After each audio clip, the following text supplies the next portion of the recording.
అటువంటి మన నగరకల్ పెద్దలు ఇన్ఛార్జి గారు యాతాకుల అంజన్న గారికి, ఈ కార్యక్రమానికి ముఖ్య అతిథిగా విచ్చేసినటువంటి మన భువనగిరి పార్లమెంటు అధ్యక్షులు మాజీ ప్రస్తుత హడాక్ కమిటీ కన్వీనర్ శ్రీ కుందార కృష్ణమాచారన్న గారికి, అలాగే వేదిక మీద ఉన్న పెద్దలందరికీ, వేదిక ముందున్న పెద్దలందరికీ, ప్రతి ఒక్కరికి కూడా నా నమస్కారం. ఈరోజు చాలా సంతోషం. ఎందుకంటే అధికారంపై సంవత్సరాలు గడుస్తున్నా కానీ పార్టీలు మారకుండా ఒకటే పార్టీలు మరి విలువలకు కట్టుబడి ప్రజల్లో ఒక స్టేటస్గా ఉన్నటువంటి తెలుగుదేశం పార్టీ కార్యకర్తలు, నాయకులు అంటే ప్రస్తుతం చాలా గౌరవం పెరిగింది అన్ని పార్టీల వాళ్ళకు కూడా.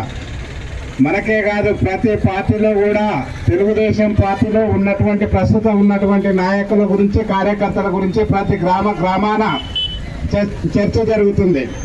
ఎందుకంటే తెలుగుదేశం పార్టీ అంటేనే ఒక విజన్ ఉన్న పార్టీ, ఒక ముందు చూపున్న పార్టీ, సమాజాన్ని ఏ రకంగా ముందుకు తీసుకుపోయి ఏ రకంగా ఉపాధి అవకాశాలు కల్పించేటటువంటి పార్టీ తెలుగుదేశం పార్టీ. మరి అన్న నందమూరి తారక రామారావు గారు బడుగు బలహీన వర్గాలకు రాజ్యాధికారం ఇవ్వాలని చెప్పేసి స్థాపించినటువంటి పార్టీ తెలుగుదేశం పార్టీ. అదేవిధంగా ప్రపంచ స్థాయిలో ఒక విజన్ ఉన్న లీడర్ ప్రస్తుతం మన జాతీయ పార్టీ అధ్యక్షులు నారా చంద్రబాబు నాయుడు గారు ముందు చూపుతో నడిపిస్తున్నటువంటి తెలుగుదేశం పార్టీ. అదేవిధంగా కార్యకర్తల సంక్షేమానికి ముందు రోజుల్లో ఎలాంటి ఇబ్బందులు ఉన్నా కానీ పార్టీ ఉందని మరి ముందుకు తీసుకుపోతున్నటువంటి యువ నాయకులు లోకేష్ నాయుడు గారు ఉన్నటువంటి పార్టీ తెలుగుదేశం పార్టీ. మరి తెలుగుదేశం పార్టీలో పనిచేస్తున్నందుకు మనం అందరం కూడా చాలా సంతోషపడాలి. ఎందుకంటే మిగతా పార్టీలలో చూస్తున్నాం విలువలు లేకుండా ఈరోజు ఒక పార్టీలో, రేపు ఇంకో పార్టీలో, ఎల్లుండి ఇంకో పార్టీలో మరి ఉంటున్నటువంటి ఈ పరిస్థితుల్లో తెలుగుదేశం పార్టీలో అధికారం ఉన్నా లేకున్నా మరి ప్రజల సమస్యల మీద పోరాటం చేసేటటువంటి పార్టీలో మనం అందరం కూడా ఒక గుర్తింపుకు రావడం చాలా సంతోషం.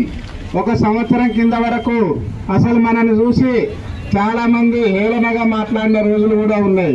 ఇంకా తెలుగుదేశం పార్టీ, తెలంగాణలో తెలుగుదేశం పార్టీ అని నవ్వినటువంటి నోర్లే ఈరోజు మరి తెలుగుదేశం పార్టీలో మనం చూసి గర్వించే అంత స్థాయికి మనం రావడం చాలా సంతోషం.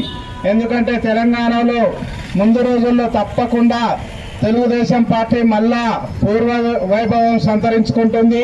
ఆ రకంగా కూడా మనకు అన్ని గ్రామాల్లో కూడా వాయిస్ అంటే యువకుల నుంచి ఎక్కువ మొత్తంలో వస్తున్నది. ఏ పార్టీ బాగాలేదు, ఒక తెలుగుదేశం పార్టీ అన్న మాటకు కట్టుబడి మరి పనిచేసేటటువంటి పార్టీ తెలుగుదేశం పార్టీ అని చెప్పేసి ఈరోజు ప్రపంచ స్థాయిలో ఏ టెక్నాలజీ వచ్చినా కానీ ఆ టెక్నాలజీని ఏ పార్టీ యూజ్ చేయదు. కానీ కేవలం ఒక తెలుగుదేశం పార్టీ జాతీయ స్థాయి పార్టీల కంటే మన పార్టీ ముందుకు ఆ టెక్నాలజీని తీసుకొని ముందుకెళ్తున్నటువంటి పార్టీ తెలుగుదేశం పార్టీ. ఎక్కడ ఏ విషయం జరిగినా కానీ క్షణాల్లో కానీ అధిష్టానానికి తీసుకుపోయేటటువంటి కార్యకర్తలు ఉన్నటువంటి పార్టీ తెలుగుదేశం పార్టీ. ఒక విధంగా చెప్పాలంటే ఒక 5-6 సంవత్సరాల నుంచి వెళ్ళి పార్టీ కొంచెం అంటే రాష్ట్ర స్థాయిలోనైనా ఎక్కడైనా కానీ పట్టించుకున్నటువంటి సందర్భం ఎక్కువ లేదు. ఎందుకంటే అప్పుడు జగన్ అరాచకాలతోనే మన జాతీయ అధ్యక్షులు నారా చంద్రబాబు నాయుడు గారిని చాలా ఇబ్బందులకు గురి చేసేసి జైలుకు కూడా పంపించినటువంటి సందర్భం మనం చూసాం. ఆ పరిస్థితుల్లో అక్కడ అధికారం వచ్చిందాక అక్కడనే దృష్టి పెట్టడం అనేది జరిగింది. ప్రస్తుతం బాబు గారు అక్కడ ముఖ్యమంత్రిగా ఉన్నారు కాబట్టి ఇక తెలంగాణలో కూడా పూర్వవైభవం తీసుకురావడానికి బాబు గారు కూడా కంకణబద్దులై మరి ఉన్నారు. ఈ అవకాశాన్ని మన తెలుగుదేశం పార్టీ కార్యకర్తలందరూ కూడా యూజ్ చేసుకోవాలి. ఎందుకంటే మనం మీటింగులు పెట్టినప్పుడు పట్టణ ప్రాంతాలను అక్కడనో ఇక్కడనో కనబడేది కాకుండా గ్రామ స్థాయిలో ఎవరి గ్రామంలో వారు పటిష్టంగా తయారైతే మన పార్టీ డెవలప్మెంట్ అయ్యే అవకాశం ఉంటుంది. ఎందుకంటే గ్రౌండ్ నుంచి వెళ్ళే మన పార్టీని పకడ్బందీగా తీసుకురావాలి. ఎవరి గ్రామంలో వాళ్లకు మంచి వెయిట్ సంపాదించుకోవాలి. మన వెయిట్ పార్టీకి ఉపయోగపడే విధంగా ఉండాలి. ఉదాహరణకు రామన్నపేటలో మరి అంబుజా సిమెంట్ ఫ్యాక్టరీ విషయంలో మా మండల శాఖ నుంచి వెళ్ళి ప్రజలు గారైనా గణేష్ గారైనా మల్లేశం గారైనా చాలా హార్డ్ వర్క్ చేసేసి గ్రామాన స్ఫూర్తి పొందించేసేసి మరి ఒక పిలిపిస్తే 1000 మంది కూడా రావడం అనేది చాలా సంతోషకరమైన విషయం. దానికి కూడా మన పార్లమెంట్ అధ్యక్షుల వారిని ఇన్ఛార్జ్ గారిని పిలిచే సందర్భం ఉండే కానీ అక్కడ అంబుజా సిమెంట్ ఫ్యాక్టరీ విషయంలో 23 మరి 10/2024 రోజున జరుగుతున్నటువంటి అంబుజా సిమెంట్ ఫ్యాక్టరీ అభిప్రాయ సేకరణలో లోకలోలను కాదని చెప్పేసేసి ఆంధ్ర నుంచి వెళ్ళి స్వచ్ఛంద సంస్థలను తీసుకొచ్చేసేసి అలా కల్పించేసేసి వాళ్ళ అభిప్రాయం తీసుకొని కంపెనీ పెడదానన్న ప్రయత్నంలో మేమందరం కూడా లోకల్లో పాల్గొనాలి, ఇతర ప్రాంతాలకు సంబంధించిన వాళ్ళు రావద్దని చెప్పేసి లొల్లు పెట్టిన సందర్భంలో మరి ఇక్కడ ఉన్నటువంటి చిరుమర్తిలింగయ్య గారిని, నూనె వెంకటస్వామి అట్లాంటి వాళ్ళని కూడా బయటనే అరెస్ట్ చేస్తున్నటువంటి సందర్భంలో మన వారిని పిలవద్దు అనుకొని పిలవలేదు. అన్యదా భావించద్దు, ఎందుకంటే అక్కడ పరిస్థితిని బట్టి మేము అలా నడుచుకోవాల్సి వచ్చిందని సందర్భంగా తెలియజేస్తూ, ఏదేమైనా కానీ మనం అందరం కూడా ఆన్లైన్ సభ్యత్వాలు ఎవరింట్లో వాళ్ళే చేసుకున్నటువంటి సందర్భం ఉంది. ప్రతి ఇంట్లో కూడా చదువుకున్న పిల్లలు ఉన్నారు.